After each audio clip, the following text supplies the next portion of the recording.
episodes, Jamie, but no worries if you haven't. I produce more than I consume. We basically want to get your backstory, learn a little bit about you, your vegan journey, what you're kind of up to now. And then the coolest part about this whole podcast that Alex and I really hit on the other day is we're interviewing experts in activism, and we're getting to learn. The audience is getting to learn. But also, Alex and I are working on compiling everything that each one of you individually tell us so that we can take it back to the other activists and share, like, what did Gary Yourofsky learn? What did Nina Bergman learn? What did Jamie Logan learn? And how can we use that to help further the movement? So it's been a great information dump for us each episode. So yeah, cool. All right, well, I guess we'll just hop in now. So welcome back, everyone, to another phenomenal episode of the Vegan Squad Pod. Today, we are joined with possibly like the most hype that I've gotten after announcing internally to our team that we have a guest. Today, we have Jamie Logan, huge vegan activist. And I'm going to be honest, Jamie, I don't know that much about you, so I'm really excited to learn your story and your background. And everybody on the team has been like, I can't wait for this one. So we're so excited to have you here. Well, thank you so much for having me. I'm so appreciative, and I'm always happy and excited to share my story in hopes that it inspires someone else to make the connection, I guess. 100%. And we are joined by Alex, aka your Vegan Mentor 1. He's been my co-host since the start here, and he will think of some really good questions to ask you along the way and be one of the best listeners on the planet. So yeah, we can jump right in. What's your vegan story? You weren't one of the lucky ones born vegan, so how'd you get there? Right. So it wasn't ever something that I thought I would be doing. I think like most of us, we at one point said, I'll never be vegan. It's too extreme. And I grew up eating all sorts of animal products. I had leather shoes. I had makeup products that were tested on animals. And truly, I just didn't know. I always considered myself an animal lover. I loved to spend time with animals, but unfortunately, I wasn't thinking about what it was like for them when I would go to the zoo, or what it was like for them when my family would take me to SeaWorld, or what it was like for the animals living in a fish tank in my home. I just wanted to be near them, but didn't actually stop for a second to consider things from their perspective until I was around 13, and I was visiting my grandparents in Indiana. And being a native New York City girl, I didn't spend a lot of time with farm animals because I didn't really see them. I was, in the city. And when I would go out to Indiana, that would be my time or my chance to see cows or see pigs. And there was the state fair. And oftentimes on the highway, you would see livestock trucks. But I didn't actually see them truly until I saw this one that one day. It was really a hot summer day. And there were pigs shoved into this big metal livestock truck, and they were driving right next to us. And I was sitting in the car with my dog. And I remember looking at my dog, Daisy, and then looking back into this big truck filled with pigs and making eye contact with one of the pigs in there. And I'm looking at her, and she's breathing heavy, like panting, and foaming at the mouth, and there's other pigs stacked in there with her, almost on top of her. And then I was looking back at my dog, and I'm thinking, like, what's the difference here? And I knew deep down they weren't headed to the farm to go play together. They were headed to the slaughterhouse. And I asked my grandfather, I said, where are they going? And he goes, oh, they're going to sleepaway camp. And I'm like, I just didn't say anything. And I felt really weird about it, because when I got home that day, I'm sitting cuddling my beloved dog, Daisy, and those animals are having their throat slit. And I didn't fully know or understand what happened to animals before they got to our plate. I think I told myself some sort of made up story that they were killed quickly, or that they didn't know what was happening, or, they were bred for this. Like, I just told myself anything I could to not think about it. But for dinner that night, my grandma was making some sort of pork dish. And I told her, I can't eat this. And that was the first time in my life, 13 years of living, that I associated the dead animal on my plate, what I once called food, with the living animal that it came from. And so from there, I was like, I'm never eating pigs again. And it started with pigs and then ultimately went to cows, then went to chickens. And so I was pescatarian for a few years. I would eat fish. And then one day I was out for sushi with two of my friends, and they started asking me, like, why don't you eat some animals, but you eat fish? And I was like, oh, it's different. You know, fish are in the sea, and they get caught. Like, they weren't bred like farm animals were. And I don't even know. I was pulling stuff out of my ass. I don't even know what I was saying. But they started to like kind of question me in a way that made me feel really uncomfortable. And I got super defensive. And I got up from the dinner and I left. And a few weeks later, I realized like I am such a hypocrite. There is absolutely no difference. Fish feel pain and they want to live too, and I don't need to be eating them. And so I went vegetarian. And I was vegetarian for a few years, and January 1st of 2018, I decided to take the Veganuary challenge. I said, I'm already vegetarian. I could do a month vegan. And originally, I just thought I would feel a lot better and like that it was good for my health. And I didn't actually know about the dairy or the egg industries. But in that month, I learned about how mothers and babies are separated in the dairy industry and how all the male baby cows are killed and that all dairy cows are killed, that the dairy industry is the meat industry. And I was horrified. I'm like, oh my God, nobody told me this. I didn't know that it hurt animals. And that the egg industry kills all the male baby chicks. And then all the chickens are eventually killed as well. It's like I didn't know. And so the more I looked into these industries, the more I realized, wait a second, this actually has nothing to do with diet, but everything to do with an ethical stance against animal exploitation and against animal use. So no longer was this just about what I was eating, but it was who I was wearing, you know, what products I was buying that were maybe tested on animals. So it's as if I put on like a new pair of glasses and I was now seeing the world differently in a whole new way. And that's really how it started. And to be honest with you, I was kind of quiet about being vegan at first. I just didn't want to disturb people. And I was like, look, I just don't want to hurt animals, but I'm not going to, you know, try and force my views on other people. But that didn't last for long. Wow. I feel so many parallels to your story for myself.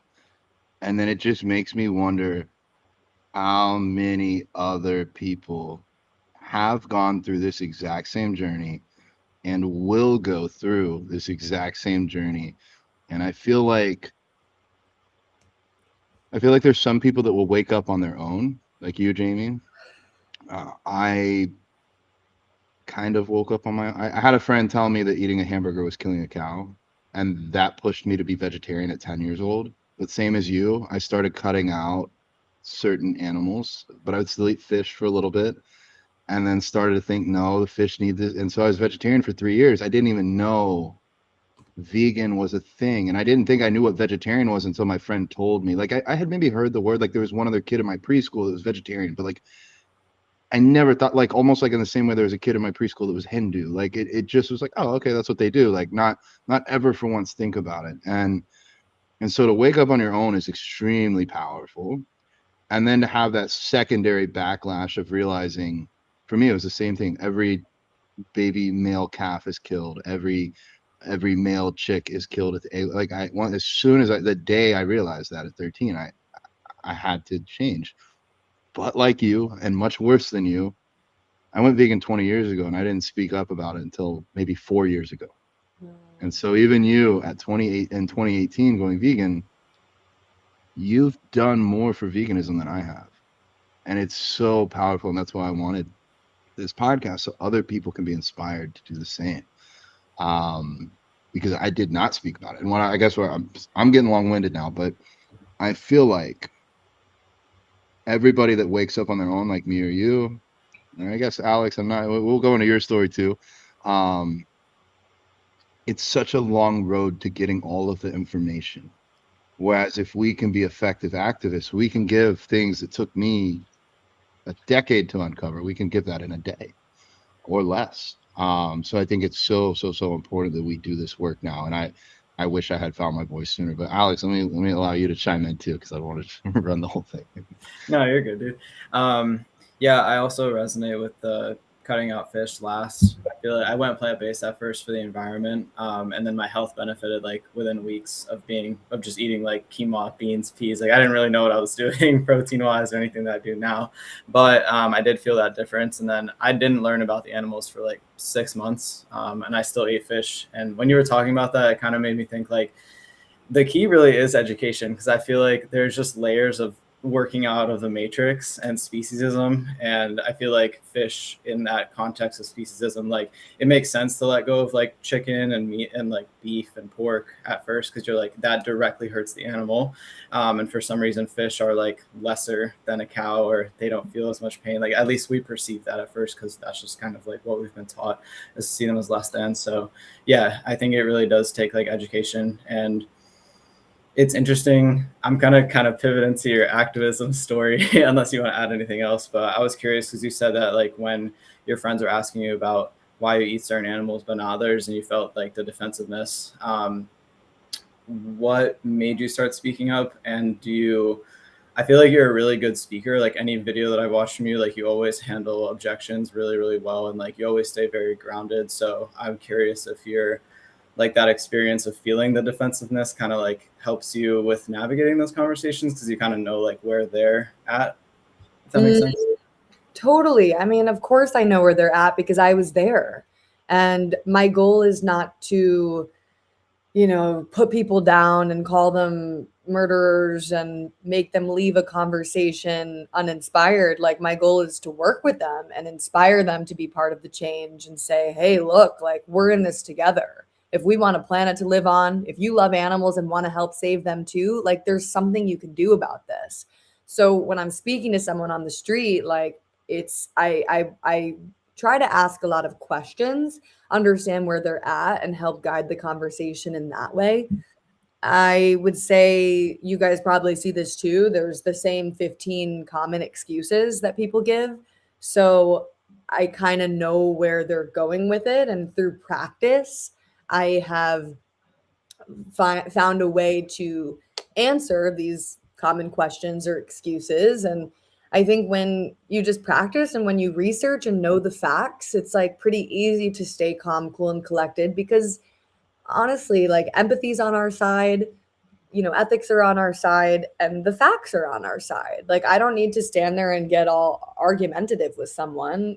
That just shows that I'm flustered and I don't know what I'm talking about. Like really, look, if somebody's not open-minded, I just end the conversation and say, look, I wish you the best of luck. It seems that you're not ready to have this conversation yet, and I prefer to spend my time speaking with people who are open-minded, who are willing to learn, grow, and expand. That's it. And they hate that.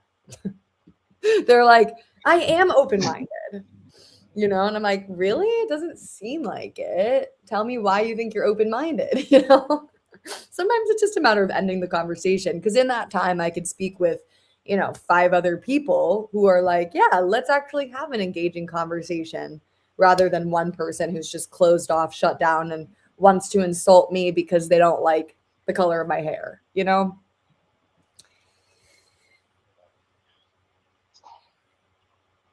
feel like it's so important to speak up, and it also can be so draining, just in the sense that like most often we're being met with opposition, because we're asking people to basically go against everything they've ever known, and it's hard. So I'm curious. All right, so 2018 Veganuary challenge, 1 month as a vegan challenge, and then that turned into this whole time now, and then you said that I think you said you pretty quickly got into activism. So like, how did that get started? Like, how did activism start for you? So activism started for me accidentally. I was actually really quiet about being vegan at first. I remember, I did it for the month of January, and it wasn't something that I was like positive I was going to stick with. So I didn't want to tell a lot of people about it. Like I was like, I'm definitely going to do the month. Let me see how I feel. And I didn't know I would learn all the information that I did.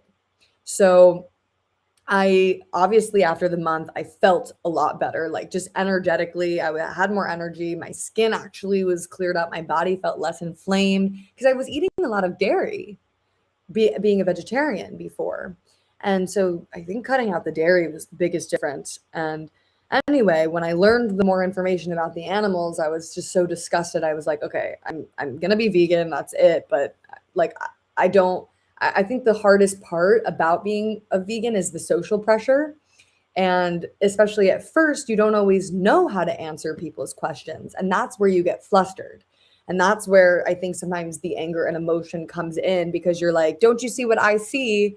And you're not actually like answering their particular claim. You're just like going off based off of emotion, which I understand. But anyway, so I got involved in activism pretty shortly after by going to an Anonymous for the Voiceless Cube. And you might ask, how did you know about what that is?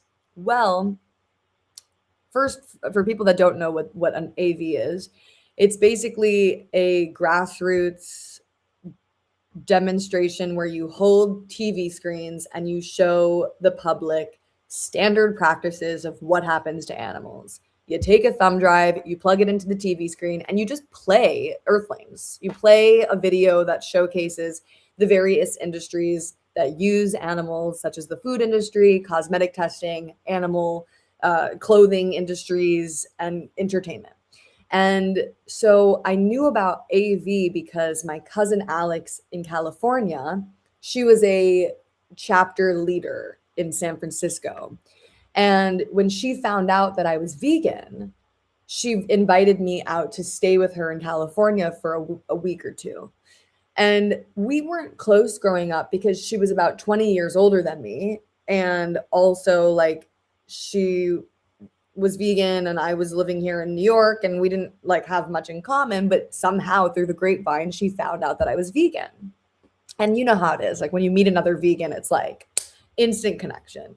So she invited me out to California, and I didn't know that I was going to be put through a boot camp of like going to an AV cube, watching Gary Yourofsky's best speech ever, watching Earthling Ed videos. We watched Humane Hancock, Joey Carbstrong, like all these activists. She goes, you're going to like be doing this stuff. Like, I know you are.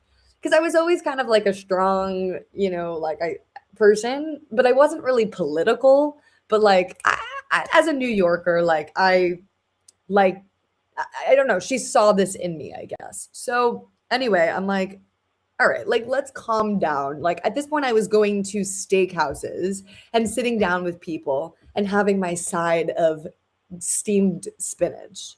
Okay. Like, and I wasn't saying anything to people. But after going to this AV cube with her, it was just her husband, and me. It was the three of us. Oh, I think one other person joined us. I was standing in the cube holding the TV screen. I had a mask over my face to show anonymity. And I'm listening to these conversations she's having with people. And I was like so in awe of how she was able to communicate to people, where this one woman came up to her and said, "Are you Alex?" And she was like, "Yes." And the woman was like, "I just want to let you know, like, we met about 6 months ago. I've been vegan ever since. Like, you've changed my life."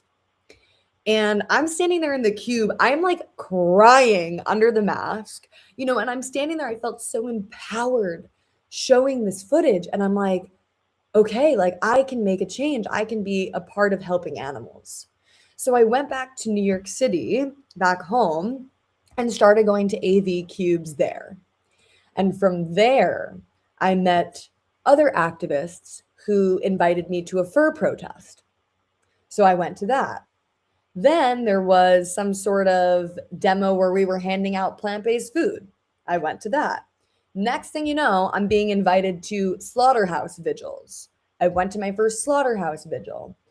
Now this is key, because after going to a slaughterhouse and looking at these animals moments before they were about to be killed, I mean, directly looking at them in the eye and petting them and talking to them, and then to only have them driven inside, minutes later, lit a fire under my ass. I was like, I will never stop speaking up about this issue, because it showed the urgency of it. It's life or death for these animals. And it brought me to the realization of like, these are individuals. These are, like, we think about these concepts in terms of numbers, billions of animals, over 80 billion animals killed every single year, over 2.7 trillion sea animals. And these numbers are so massive, it's almost hard to process it. It's hard to fathom it. But when you actually zoom in and you look at one of those individuals of the billions, it becomes real. And those slaughterhouse vigils changed me, because I was going every week for years. When I was in college, I would go early in the morning at like 5 a.m., give these animals water, document the horrific conditions. Then I'd go to class. And it was horrifying, and still, like, I, to this day, just thinking about some of the things that we saw there. I think that that's really what lit the fire, to the point where it was like, okay, like, this is where I'm going to dedicate my life, my time and attention to. There's no more urgent and important issue facing humanity today, because these industries extend so far into the environment. It's the reason that there's so much violence in the world. It is the root cause of oppression, of wars. And anybody who wants to argue with me on that, bring it on. I'm ready. So powerful. Yeah. I haven't been to a vigil yet. I'm almost scared, because I already feel like I work as much as humanly possible every single day to help the animals. And I'm like, would that drive me over the edge? Would that give me extra energy? But I do think it would be important to do it at least once, at least to see who I'm fighting for. And I think you're so right. Like, the numbers are just so astronomical. They're so large that our small human brains just can't comprehend them. It doesn't allow us to comprehend them. It's almost like the difference between knowing aliens are out somewhere in the universe versus meeting an alien. It's just like a completely different experience. And how strong you must be to jump into this and be able to do this, because I don't want to doubt, like, I almost feel like we're all, I don't know if this resonates for either of you, but I feel like I do the bare minimum. I feel like I do just enough so that I can sleep at night and not hate myself, and always want to do more. But I think your story is extremely powerful, because it shows that by meeting someone like your cousin and learning some of the things that you learned, like, we all have this power. And as we talked about in the previous episode, like, the animals give us so much strength. They help. Like, I never wanted to be a public speaker. Like, I almost failed a class because I refused to give a presentation. Like, I never wanted to be in this space, but the animals give me enough strength to do things I never could have done without them. Mm-hmm. So let me pivot. Let me ask Alex if he has anything, or allow you to reply.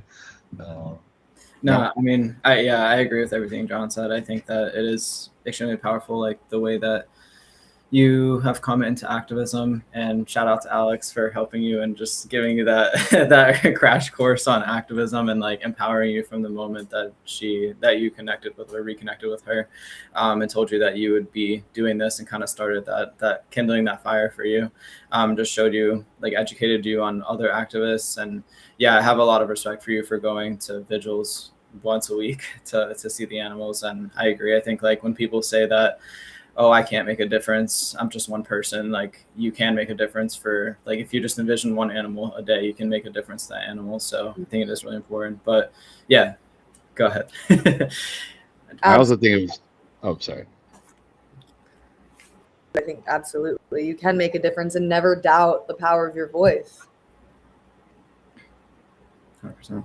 So awesome as well that your cousin, I feel like you would have gotten here eventually. I feel like I would have gotten here eventually. I hope I would have gotten here eventually. But like sometimes having that voice to believe in you and push you can help you do things on a timeline that feels more acceptable.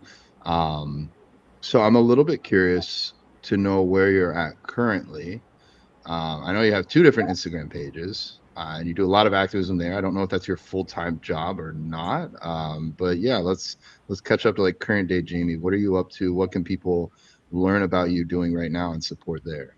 Yeah, so over the years, I mean, this is about 7 years ago is when I first got involved in activism. Been vegan for over 8 years. 8 years now it's been. And so a lot's happened in those 8 years. And after about like 4 years of really intense, emotionally draining activism, I felt that I was going to burn out if I continued on the path that I was going on. And some of these signs of fatigue showed up in emotional outbursts, of like having signs of PTSD, of like getting kind of panicky around like certain situations where there would be meat products, and like I would have like flashbacks to some of the work that I've done. Also included like undercover investigations inside of farms, and we've planted cameras in slaughterhouses. And so like I was seeing like the worst of the worst stuff constantly. And your brain has to do something to protect itself by like sort of desensitizing in the moment, but then it goes into your subconscious and then manifests in different ways. And so I was unsure why I was like having these like panic attacks, and like I was not in a state of mind to make sound decisions, even because I was like so frantic. And I feel like I was acting from this place of ego, of like, I am going to save the world. I'm going to tell people about this and they're going to change because of me. And this is not activism that is sustainable in the long run. So what ended up happening was a friend told me that I should try to go to a like meditation class or like a yoga class. Just try it out. Like maybe this could be something that at least gives me some sort of practice that calms my mind a little bit. So I walk into this yoga studio in New York City near my house, and I didn't know anything about it. Like I was just sitting there ready to take the class. And the first thing that this teacher did was chant a mantra. I can tell you what it is and then I'll tell you the meaning. So the mantra is Loka Samasta Sukhino Bhavantu. And what it means is, may all living beings be happy and free, and may my thoughts, words, and actions contribute in some way to that happiness and to that freedom for all. So I'm sitting there like chanting this mantra with like the class, and I'm thinking to myself, do they really mean it though? Do they really mean it? Like this angry animal rights activist, I'm like rolling my eyes. I'm like, yeah, everybody says it. Everybody speaks of love and peace, but they can't even change what they eat for breakfast. Okay. Well, I went up to the teacher after class, and, I just said, I really enjoyed the class. Like I'm definitely gonna, come back. And I didn't get into the whole vegan thing at that point. I was like, I will get there. But something very interesting and peculiar happened. I get an email inviting me to go upstate to visit a animal sanctuary. This is separate from the yoga studio. And they were inviting me to film some content with the animals and interview the founder for my podcast. And I said, okay, this sounds like a good idea. Why don't you call me and we'll figure out the plan. So the guy who emailed me, he calls me, and I happen to be leaving my second or third class at this yoga studio. And he goes, where do you go to yoga? Because I was like walking out the door, and I'm like, oh, like I don't really know. I think it's called Jiva Mukti something. I don't know. And he's like, you're kidding me. He goes, I live with the founders of Jivamukti Yoga. He goes, you know, they're like longtime animal rights activists since the 80s. And they created Jivamukti Yoga as a platform for animal rights activism. They take these ancient yogic teachings and put them into practice through a vegan diet, through veganism. And they connect all of these different teachings to animal rights, basically. I had no idea. So he goes, listen, to make it worth your time, why don't you come upstate, film with the animals, and I'll set up an interview with one of the founders, Sharon Gannon, the founder of Jivamukti Yoga. And I'm like, okay, like, let's do it. To make a long story short, I went upstate, filmed with the animals, and I interviewed Sharon. And this, you ask where I'm at today, and this is a huge part of where I'm at because I started teaching yoga. I went to India, studied yoga philosophy, still studying, always will be studying, but it's now given me a place of where my activism comes from, how to sustain my activism in the long run. No longer do I feel I'm acting from this place of ego, anger, hate, blame, complaining. Instead, I'm acting from a place of love, of empathy, of compassion. And that's key because really, when I think about why I went vegan in the first place, it was because I had compassion. I think that we need to also extend that to the people who have been lied to the non-vegans, to the future vegans, right? Because they've been lied to just like we were. And so I try to take this feeling of compassion and bring that into my activism. And so that's been very helpful to sustain the level of activism I'm doing because yes, I am still disrupting. Yes, I am still debating people on the street. No, I am not apathetic. No, I am not smiling and nodding and, just letting people say what they want to say. I'm still as like feisty as ever, but my intention is different. And that's the key. So when we talk about empathy, when we talk about sympathy, and we talk about compassion, compassion is really where we not only feel the suffering like empathy, and we not only just see the suffering and recognize it, which is sympathy, but compassion is where we actually take that into action. We see it, we feel it, and we want to put it into action. And so as activists, we have compassion, but compassion shouldn't end at a species line. And that's why we're vegan.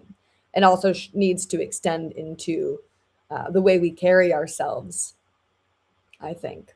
And so that's been a huge, I think, defining point in my activism. And to answer your question, I am a full-time activist. So I have a podcast, I have my street interviews, I work on various campaigns to amplify the message. I conduct rescues, I do undercover investigations, films. I also have my social media that I'm running video content every day, pretty much. And it's just any way that I can get the message across, I try. And I speak in schools as well. So I join Allied Scholars a couple times a year, Dr. Faraz Harsini, and I go around with them and speak at universities to students. That's awesome. Just all of that. It's so cool how your journey has unfolded over time. And thank you for sharing the part about like empathy and compassion towards humans as well. And I feel like, I don't know if you like specifically touched on this, I don't think you did, but like I think that having some sort of like yoga practice or just a grounding practice is like so important. To just help yourself come back to your why, like your soul, like your peace internally. So I'm really happy that you discovered that and that you practice it and also teach others. So I think that, it just makes you a stronger and more powerful activist and voice for the animals because you get to come from that compassionate, empathetic place, like you said, and just have like a peace within you, not as much like anger. Yeah, I think the ultimate test of compassion is, can you not only have it for the dog you love, the friend that you've always had, but can you have it for a stranger? Can you have it for somebody that actually opposes your viewpoint?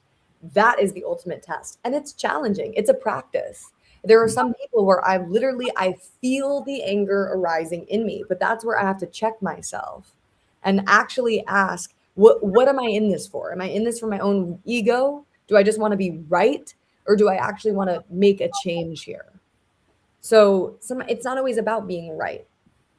You know, it's like, how do we look at this person as an ally? Yeah, And 100%. maybe we can't. And that's where you just end the conversation. You leave it. Yeah. How, or go ahead. I have a few. I think in a sense, like, I think it would be fair to say, at least Jamie, just listening to you now, that your own personal growth and development has directly coincided with your movement towards activism. Like the way that you handle yourself and think and your worldview has been directly, almost like the programming in your head has been completely changed, not only to become an activist, but to make this sustainable and to make this effective. Like you said, like if we just get angry, if we're negative all the time, or I think, like you said, like I have a lot of compassion for other people because they didn't have, my best friend was 10 years old when she told me to not eat a hamburger. Like, what if I didn't have that? Like, in some ways, I just feel like I got lucky in a sense, like, because I did get lucky. I was lucky that I had that friend. And so it can be so hard though, when the people are actively negative or actively having a conversation like, oh, I love to hunt though. And it's like, that's hard. That's a a lot of mental reframing that they would have to do to come be on what I believe to be the right side, not even just our side, but like the right side, the compassionate side. I also think too, and this is me going kind of left field here. Sometimes I look at the world and I'm like, how is this reality? Especially right now in the United States. Like, I don't know, I guess I've been doing a lot of thinking about this, and this has nothing to do with this podcast, but like the human rights violations we're seeing here in the United States really, for some reason, they seem to affect me. It's almost like I've accepted that we live in a world where animals are violated. As much as I hate it, like it's my reality, but now seeing it with humans is like breaking my reality of what I thought we lived in. And I agree with you 100%. I'll argue this as well. Until the world's vegan, we're going to kill humans. Like Totally. until we can stop, until we can find out how to not kill animals, we're going to keep killing people. Totally. But I want to even say, like, sometimes in my own life, I feel like I'm almost like in a movie. It's like weird how these like coincidences happen. Like for me, like I met Alex through an academy that I ran and for coaching, and found out that he lived 15 minutes from me and had just moved there a couple months earlier. And I'm like, what are the chances? Like, and now he's my best friend. We're in the same house recording. Like, we live together. Like, what are the chances? And we run Vegan Squad together. So it's like, what are the chances that that happened? And then you're in the yoga studio getting your. It's almost like it's planned. sometimes the world. Yeah, it's like sometimes the world seems so chaotic and like horrible in certain ways, but then it's like maybe you're right where you need to be, and the universe just kind of lets you know every now and then. And it's like for you, like, how could this not be your path if those people weren't there? And I've been to yoga before too, the same thing where you're like, they don't believe this stuff. They're just saying the world's words because they sound cool. They don't actually practice it. And for you to be around people that do, it's like, how did that happen? How is that so, like, New York, all the like 20 plus million people, like how did you just happen to be there? And all the yoga studios I could have gone to Yeah. too. It's crazy. Yeah, I think that also, just speaking of like the yoga world, it's like in that community, people are preaching love, peace, spirituality, connection to God, whatever. And then it's like they're sitting there eating animals. It's really contradictory. And so it's, I think, a really niche community that I've delved into to ignite the fire in that, to be like, okay, if we actually want to put our words into practice, veganism is how to do that. And I think so, taking what we've learned from other people, when we talk with Cliff Grant, I think one of his very influential insights is that a win for him is moving people along a spectrum. They're from like a 0 to a 10. 10 he says is vegan. So I'm like, okay, 11 has to be activist. We need to actually make this a 0 to 11 scale. But someone that's like a devout yoga practicer, yogi, maybe they're at already like an 8 or a 9. Like they're already practicing self-care. you know, a lot of people just don't do, like, if somebody drinks, smokes, and never works out, never takes care of themselves, it's gonna be hard to get them to go vegan. But if they're already taking care of themselves, they're already somewhat enlightened and awakened, I feel like yogis should be like an 8 or a 9, like an easy push. Ali, my life partner, she was huge into yoga, and it was a very easy push to get her into vegan. So curious to hear your experience since you do it.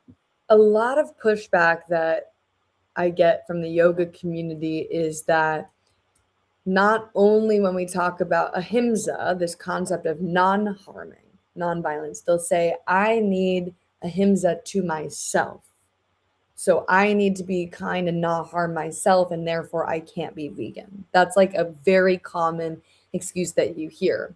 And what they forget is that in the yogic teachings, ahimsa comes from this ethical guideline of how to treat others. There's 5 basic principles of how to treat others in order for your own liberation or enlightenment. And the first one is ahimsa. So it says, do not harm others, keyword.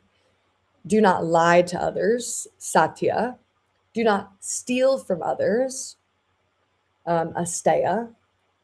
Do not sexually assault others, or to do not dominate. It's brahmacharya. Walk with your teacher. So conserve your energy. And my teacher interprets that as do not sexually assault.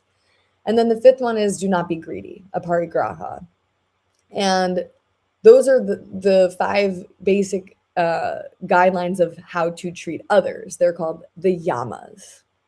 Now, the niyamas, which are the next step of, they're called the 8 limbs of yoga, of like a part of the framework or guideline for this enlightenment. So the next step, if you want to become enlightened, the next step is the niyamas, which is how to treat yourself. It doesn't say ahimsa. It doesn't talk about ahimsa. And so that's what I like to tell people is like, you are taking things out of context. And in Patanjali's Yoga Sutra, he doesn't say only have ahimsa towards humans. He says jati, all births, all species, not when it's convenient for you, not just because not just towards your dog, but having compassion towards all, not harming anyone. And so that's some of the pushback that, you see and you get. And I think that's where that's where I come in. It's like, let's actually question these things. Let's break it down. And it's interesting because you said that the people who drink and maybe don't have a healthy lifestyle, sometimes it can be harder to push them. But actually, I've found that sometimes it's harder to push people in the yoga spiritual community because they're like so comfortable and certified in like who they are, and like they think that they're living this healthy lifestyle and they don't want to change. Whereas like when you just think of veganism from this ethical stance, it's like, look, you can still drink and smoke. I don't care. Just stop eating animals and their secretions and stop wearing them, and people change. I know a lot of unhealthy vegans. Oh, and yes, no, I have no problem with unhealthy vegans. I want to set that for the record straight too. Like, do whatever drugs you want, do whatever you want to yourself. I'm actually a huge proponent of psychedelics. Gonna enjoy some today. They've helped me see myself in a different light and learn to love myself alongside being around people like Alex. Slight tangent, like in the last 6 months we started the Vegan Squad, and it's mostly like online fitness coaching for vegans or people that want to go vegan.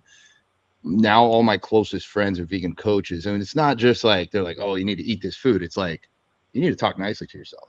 Why do you think that way? Why do you think that you don't deserve this, John? Have you ever thought about that? Or why do you feel like you have anxiety around this? Is that something that, like, literally talking with our coach Melissa this morning, and she's like, why do you feel like you have anxiety sometimes when a client checks in? Maybe we should dive deeper and talk. And I'm like, these people are just helping me be a better human. And now I've lost my original train of thought. We were talking about drugs. Oh, I guess from a standpoint of maybe people that don't find the time to take care of themselves or don't truly love themselves yet, it might be harder for them to extend that same empathy towards animals. Right. But also, if you feel like you have this cushy, nice yoga life and you know who you are and you got a good career and you're all taken care of, the desire to make that one little step is maybe not the same desire as, man, shit, I smoke, I drink, I don't take care of myself. It'd be so nice to swing to the other direction. And then maybe they get the momentum to go all the way. Yeah. I don't know. It's like, what is your intention with practicing yoga is the question. There's people that just do it for the physical exercise, and then there's people that do it because they do want to connect with their true selves. They do want to, I mean, yoga, the root word huge, it means to connect. And yoga is about the remembrance or the connection to a higher power, to God, to your higher self, whatever that is. And when you do make that connection, you realize yoga is the state of missing nothing. So when you already have confidence and you are already content and satisfied, there's no need to steal from others. There's no need to dominate others. There's no need to eat animals and their body parts and try to take from others to make yourself feel happier, because you already got it all. You don't need that. And so it's interesting that through these practices, the desire to harm, it like sort of just fades away. It's like you don't want to do that. Maybe with psychedelics, like you've noticed that some people, when they start to explore themselves more and start to see the interconnection between the earth and all living beings, that we're all connected, that we are one in a sense, that is what enlightenment is. Enlightenment, so they say, is where you don't see others, that we are all one, actually. And this idea, if you actually are enlightened, this idea of like eating animals, it would be counterproductive to you because you are then harmed. And so as long as we are still seeing others and still seeing that separateness, it's advantageous to not hurt them. 100%. Yeah, and I got chills when you were talking about the llamas, because like every single one of those, you could pull up a video from the animal agriculture industry and completely like it'd be like, okay, you want to live by number one, you want to live by number four, like don't eat animals, just don't eat animals and their secretions, because then you get to live with it in 100% alignment. And yeah, the last thing what you said, it made me think of Christspiracy, where they were interviewing the monks and they're like, well, that soul could be your reincarnated mother or brother or whoever, and then they go and eat a dead animal and they're just like, didn't you just say that this was your mother or your sister or whoever? It's just crazy the hoops that like some humans jump through, where you could just live a life without eating animals. It's really not that difficult, and 80% of our diet is already vegan. We just need to find a couple of those swaps to make, and once you have that strong why, whether it's the llamas or environmental, like the animals first, of course, but any door that gets you into veganism, because you're right, we are all one. We are all connected. Like if we don't stand up against animal oppression, there will still be human oppression. If we don't stand up against animal agriculture, we're going to wreck the environment. It's already happening right now. Like we get to create a healthier planet for us, for all species, and for just everything that exists on the planet. Like we get to do that with veganism. So just kind of getting people to understand that. And like I know there's tons of hoops to go through, but it's worth it. Like the more that you educate yourself, the more everything just, you understand everything as one as you continue to educate yourself about the vegan world. Absolutely. And to even tie it together further, when we talk about the yamas, ahimsa, obviously nonviolence, don't eat animals, satya, about truth, the industries are lying to everybody. Like if you really want to connect it to animal agriculture, the industries lie. So that's one way in which the truth is not being shown. And then asteya, stealing. I mean, we're stealing everything from the animals, from their babies to their fur, to the skins on their backs, to their body parts, their lives. The next one, brahmacharya, do not sexually assault, do not violate, do not dominate. It's like we are animals in the animal agriculture industry are sexually assaulted. Every single one of them. They don't mate naturally. They're artificially inseminated. And also there is bestiality that goes on and happens at these farms more than people want to admit. There's been a lot of undercover investigation videos of these farm workers raping the animals. And it's also this systematic issue of like, they are not well themselves. They are not well themselves. Imagine how messed up your worldview must be, that it's okay to rape an animal. Like I having compassion even for them. Like how did your life begin, and what were the steps that were taken, the places that you were placed to where that became your reality? It's Right. mind blowing. And I also want to make a point too, because I know we have a lot of vegans that listen to this, Jamie, and I think it's a safe assumption to say that all of our lives have greatly improved by going vegan in a number of ways. Our Yeah. health, the animals, but also our personal development. And so my taking from Gary Yourofsky, his piece of advice that he shared with us for other activists is he wished he had not gone around for almost 20 or 18 years straight convincing people to go vegan. He wished he had convinced people to become activists. And Mm, so I believe there's some younger versions of myself listening to this right now that's saying, I don't know if I can do activism. I don't know if I'm ready for it. You'll never be ready, just like anything else. You just got to jump in. And one day you'll just be like, oh, I guess I am an activist now. And again, for everyone on this podcast and for everyone listening, I think making that conscious step from vegan to activist has only improved and furthered our own self-development. I would not be the person I am today if I was just vegan. totally. And there's different forms of activism for different people. So if you are not somebody that wants to take to the streets and hold a sign and chant, and that's okay. You can write a song and maybe hit millions of people that way. You can wear a t-shirt to the grocery store.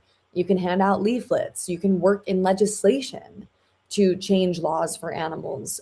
There's just so many different ways to get involved, but there's really no excuse to not do or say anything at all at this point. And it's our responsibility to learn the information and to become more adept at eloquently conveying it. I did not start off speaking to people on the street in the way that I do now. Like, it's taken me many years and many times researching, like watching other activists have these debates and conversations, and then just learning from that and then trying it out on my own. I mean, I was going to AV cubes for years before I ever recorded any of it. Yeah. It's like people look at me and they're like, oh, you're good at bodybuilding, or oh, you're good at speaking. I'm like, dude, I sucked at both for so long. Like, it's like any other skills, like playing the violin, riding a bike. Like, you got to practice to get good at it. Nobody was good at it the first day. Gary wasn't this amazing speech giver the first day he started. Like, we all start, but what we can do, like Jamie said, like, copy other people. Your activism could be as simple, like it's kind of copying just to hit share when somebody you watch posts something, or to reshare it, or even to copy that. I'll copy other activists' words and then give them credit. Like, hey, I stole this from Jamie. Like, this is exactly what she said. Like, take take it, it's yours. put it out there. Like, it's all to save the animals. And so I think that's something that I want to like try to dispel those myths. So yeah, now turning this back on you, if there were other activists listening to this or future activists, what do you feel would have helped you at the beginning of your journey? Or what would you want to share? What do you feel like maybe you've learned now that not everybody else knows, that you're like, oh man, I wish I knew that sooner? There's this quote by Sharon Gannon, the co-founder of Jivamukti Yoga, and it's, activism without fear is seen as weak and ineffective by violent people. Activism without aggression is seen as weak and ineffective by violent people. So what that is saying is that without being angry and in your face and aggressive, that activism isn't strong or isn't effective. And that's so far from the truth. I think that if somebody's listening, I wish if somebody would have told me this sooner, and if I could tell my younger self, I think I would want to share this quote and realize that I don't need to literally like have my blood boiling to create impact. In fact, it's the opposite, that if I can actually be the one staying calm, cool, and collected, that I am the one in the driver's seat here. And so I think that violence only fuels more violence, hate only fuels more hate, and love will fuel more love. So if you can show up in a situation and de-escalate whatever chaos is happening and be that voice of reason, and you can reach more people and have, I think, more effective, impactful conversations. 100%. Yeah, and you can see that in all of your videos. Like I said earlier, you're just always like extremely well spoken, down to earth, and yeah, just never raise your voice. Like it's always just like chill. But you're also asking them questions and helping them. Like most, I would say chill compared to other activists that I've seen, or my younger self as well when I first started doing activism, or just talking to like relatives or friends. Sometimes, like mostly relatives, I feel more comfortable with them. But yeah, I also had to thank you for saying all that also. And I had a question along that note with like compassion. Do you have any tips for navigating relationships with people that you're close to, like partners or friendships, family, and yeah, remaining compassionate? Because like, of course, it's a practice, but yeah, I feel like that's one of the things that vegans struggle with a lot.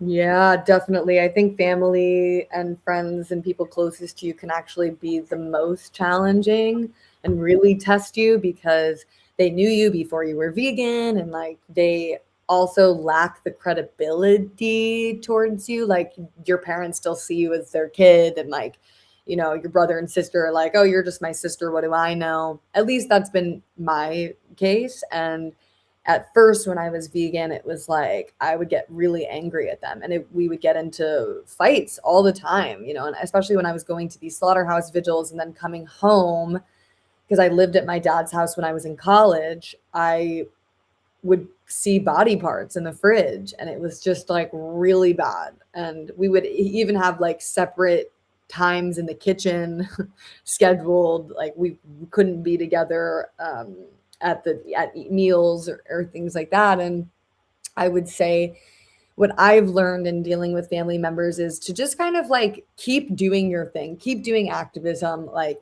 you don't necessarily have to focus on them. Like, yes, it sucks because it's like you are putting in all this effort, and then the people that you love the most are literally part of the reason why this is happening still. But what I've done, unfortunately, is I've driven a lot of people further away at first. And then when I started to lead by example and not necessarily like corner them, they've come more around. So my advice is to let them hear it from other people was the best thing that I did with my close family and friends. So like I took my dad to a talk with Michael Greger. My mom came to a sanctuary. So now my mom's vegan. My dad's pescatarian. And I do see him going vegan. Like he will get there, but ultimately like we have to realize like we can't stand there and force feed these people veggie burgers. Like they have to come to the decision themselves. And when it comes to dating, like I've said to partners, look, I can't force you to do something you don't want to do. I can provide the information, but ultimately what you do with that is on you. And I don't want you resenting me when you like desperately want a piece of cheese because you're addicted to it. I don't want to be resented for it. Like I want you to change because you know it's the right thing to do. So my last partner, he went vegan on his own, and he's still vegan. We're not together anymore, but he will always be vegan. And that is like, that's great, and that's the goal, is not to have somebody change for me, but I want them to change because they see the truth and that they don't want to hurt animals. So I think that when it comes to dating, it's like, it's a really tricky thing because I was not always vegan, right? So it's like, I do give people a chance, but if things become serious, like I don't see myself being able to stay or be with a partner that doesn't ultimately make the connection or go vegan. Sharing a value system is extremely important, at least to me, in relationships. And for me to have to like sit down and share a meal with somebody while there's a dead animal on their plate and act like everything's okay, it's just, I wouldn't be able to. And I think that it's important to set your boundaries, to draw the line and say, this is what I'm okay with. And when I'm seeing people and dating, I do set that boundary and I say, look, I don't want to see it. I don't want to be around it. Like, you do whatever you want to do.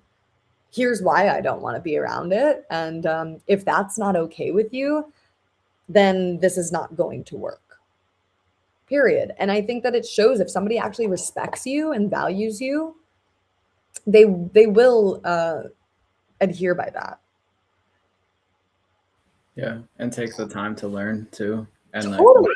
yeah, Like it's a gift. Like going vegan's a gift. I mean, even if you're solely only concerned about your own experience on this planet, it's better for your health. If nothing else, like that alone, it's a gift. And like I do think you need to know yourself as who you are. And if you fall hard in love with people real quick and easy, like that makes it a little bit more tricky. And Alex and I were talking the other night. Like I feel like the people that go vegan while they're in a relationship with you, in my experience, they're either going to do it relatively quickly or they're not going to do it at all.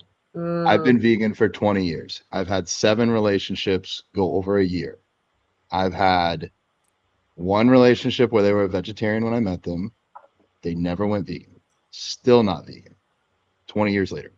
My first 16 years later. My first real relationship. And then I met Laura like 5 years ago, and she went vegan 4 days into dating. We've been broken up for. She lives in New York. Actually, we've been broken up for a few years now. She texted me the other day. Still not eating animals. Haha. Good. And with Allie, my current life partner, and I imagine we'll do this whole life thing until it's over. We met, and she had already been interested in veganism, but she wasn't. And within 2 weeks, she went vegan, not for me, but for her. And she's been vegan ever since. Now she helps us run this vegan squad company, and she's a yoga teacher as well. So I'm so excited to have her listen to this episode and see how they can tie together, because she's always wanted a yoga practice and she had one for a while, and now she's kind of been doing this. I'm like, maybe we can get y'all in contact and Yeah. further that. Tell her So to check out Jivamukti Yoga and to read Yoga and Veganism by Sharon Gannon. you're the best. Tell her to read that. It's very. When I didn't know anything about yoga and I was about to interview Sharon, I'm like, I didn't understand. I'm like, how does yoga and veganism have anything to do with one another? Read the book and I was like, oh, okay, gotcha.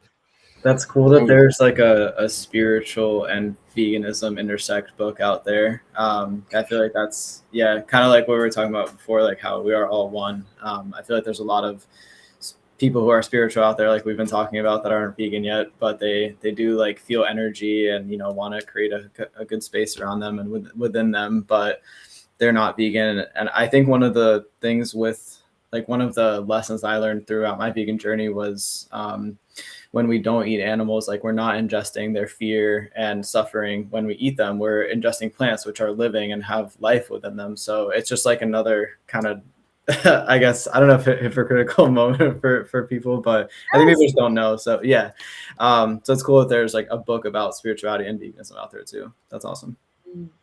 Absolutely. Do you have time for like one more question, Jamie, or one more thought? Okay, I didn't know if we had a hard stop or not. You hit something that I feel like almost triggered me, or awakened a thought. Like when you said with family, and like to reference like Gary said he never got any of his friends or family to go vegan, and I think he's basically sort of moved on. And I almost don't blame him in a sense.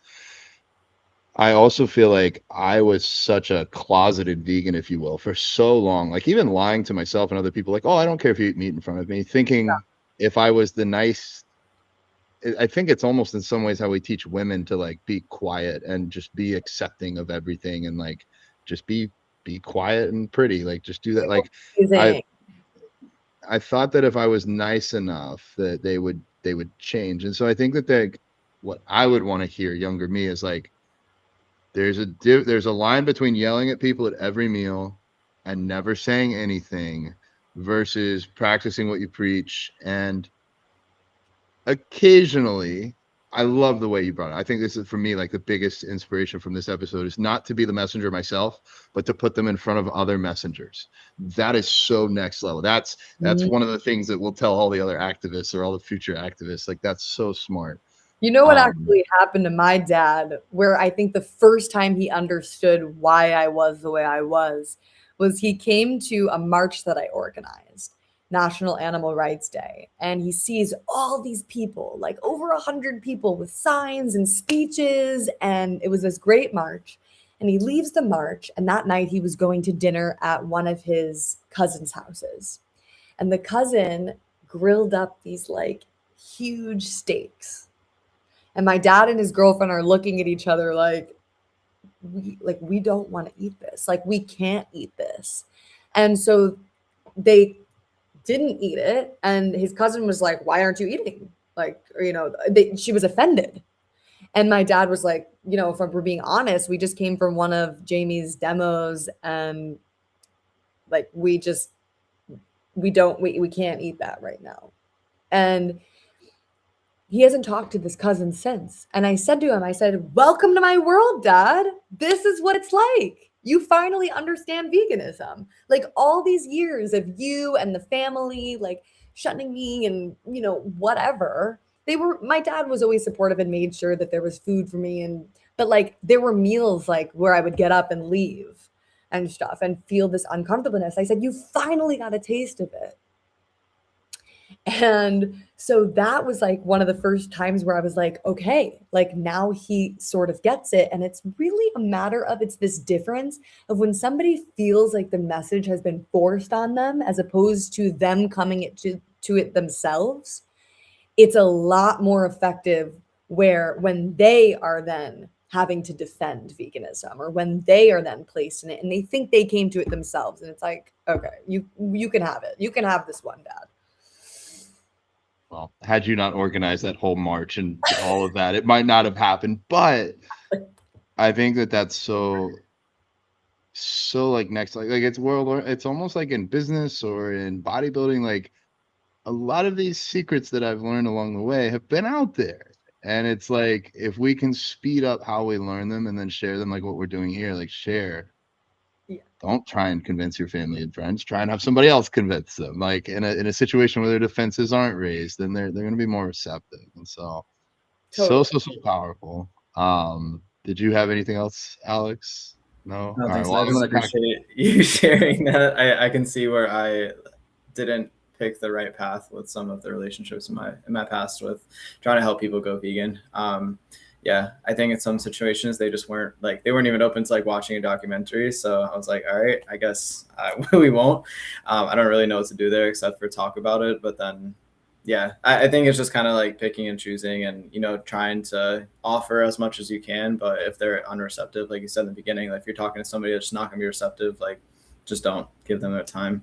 But yeah, no, I appreciate you sharing all of that. And just thank you for everything that you've done throughout your journey. Thank you for going to the vigils and organizing the march and being such a huge influencer on social media and starting the yoga practice now and having your podcast and just like connecting other vegans together. I think you're a really, really huge player in the vegan scene. And I'm grateful for the journey that's unfolded for you. I feel like the universe really does plan everything that needs to happen. And like, I think we all just, the more that we follow the path, the more great things will continue to happen. And we're going to continue doing great things because we're just following like our purpose and our dharma to bring it back to like, yeah.